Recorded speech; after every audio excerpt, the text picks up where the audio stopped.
Hello there, comic book fans. I'm back this week for another bit of show and tell. I got 9 comic books at my local comic store this week. We'll start with the first one, get that glare off it by tilting it a little. Starlight number 6 by Mark Millar and Goran Parlov. This is the last issue of this series. I didn't even know it was a miniseries. Because a lot of with these Image ones, they don't tell you it's a mini-series or whatever, but it's been a good series. It was the art that sold me on this by, Goran Parlov. Goran, that's it, right? Very Mobius-like. A story that's a takeoff on Buck Rogers, only he's done being Buck Rogers 40 years ago and went back to Earth and hung out, and it's finally, after all these years, going back to this planet halfway across the world. Good stuff.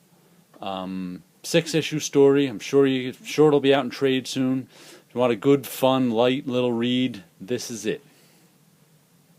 And next we have Revival, issue number 24. Interesting cover. The old life coming from death theme. I guess she's this is they call it what is this, Rural Noir by Tim Seeley and Mike Norton, except the last couple issues took place in New York City, so it wasn't rural, but I guess they're back to the small town where dead people have been coming back to life, sort of like that boring TV show I watched last year but not this year. This series has been good from the start. I've enjoyed it. Let's see if we can open it up and give you a look at the art. A lot of talking there, but it's good talking. I don't mind a comic that's a lot of talking. Little wildlife art. Oh, look at that! It's a dead moose coming back to life. How about that? Don't know what that's all about. I'll have to find out.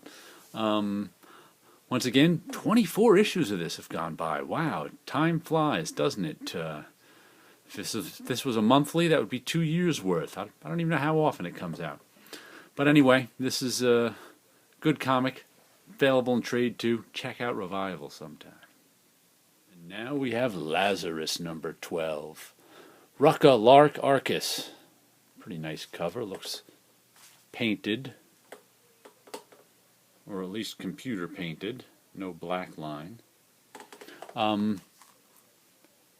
Lazarus has been a fun comic about the future where a few rule the many, and they make these super soldiers who fight for the different royal families. Lazarus has been questioning her origin, and is she really a member of the royal family or just some soldier they raised to protect them? This is one of these stories that's got action, intrigue, politics, that sort of stuff going on. You can find the first volume in trade also, or I'll probably track down the issues. I like single issues these days better than trades, but that's neither here nor there. Check out Lazarus, good book.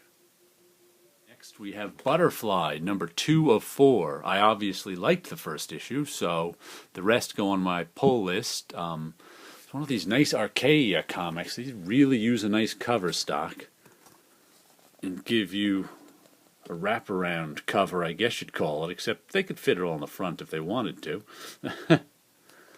But it was the cover that sold me the first issue, but I like the art inside too. Oops, what do we got here? It's a spy story. This woman is a spy, and she's just been betrayed or her cover blown or something like that, and she has to go on this mission to try and figure out what the heck happened, and finds her long dead father. And that's kind of how the first issue ended. So now we're on to the second issue, where I guess father and daughter will be chased down by evil bad guys. But either way, I like the first issue.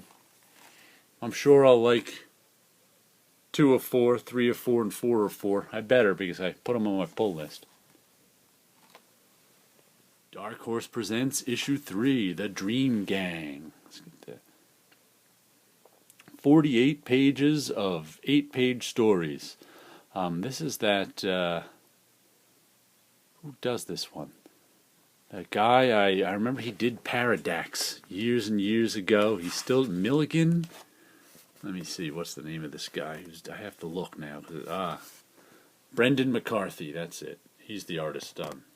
Brendan McCarthy doing this crazy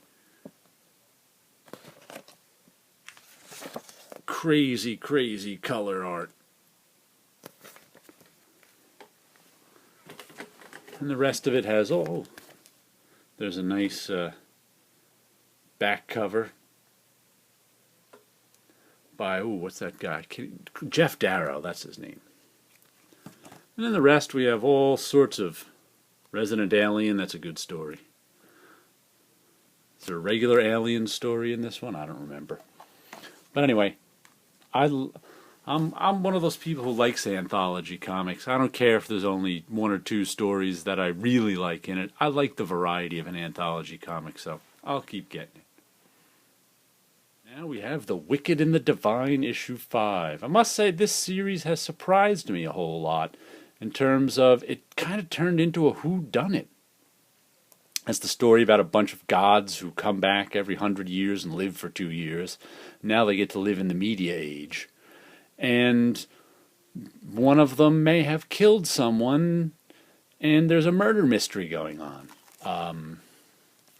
So it's really interesting that all these crazy... That's Lucifer, the devil. Oh, I guess there was a fire somewhere. Some nice artwork. There are some blue eyes, huh?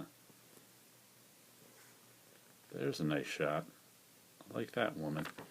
Some nice artwork, an interesting story, but really, I mean, it's kind of a...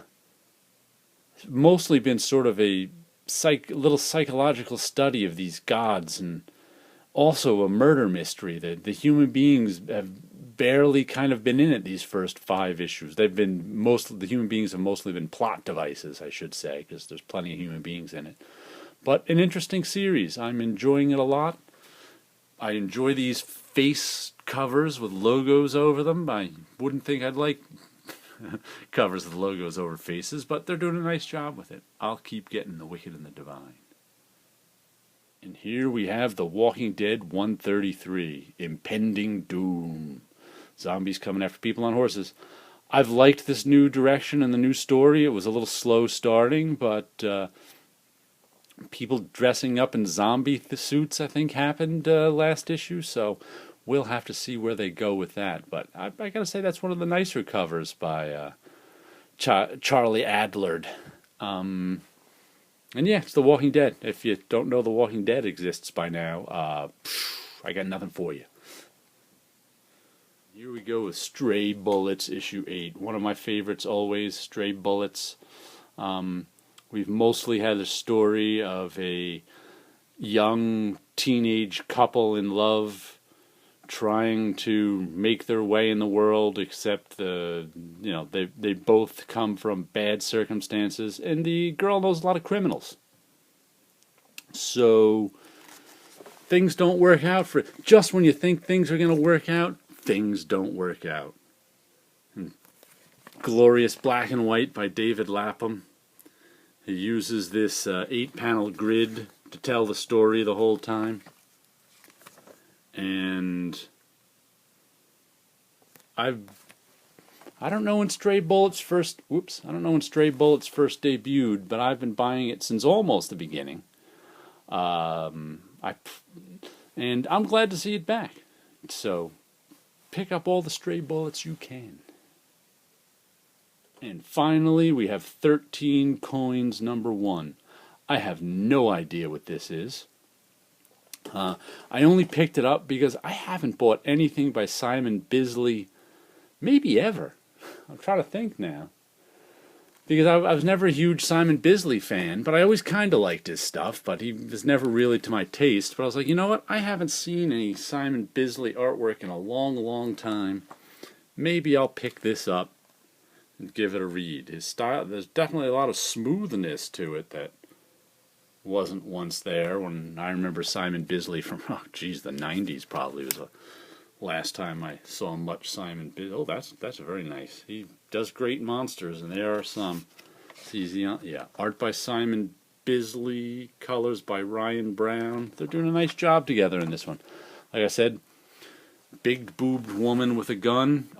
That's as much as I know about the book. So I'll let you know if it's any good. Boy, that glare is awful. Oh, look, there's someone in a mask behind her trying to shoot her. Damned if I know what the plot will be. Anyway, you guys have a good week out there.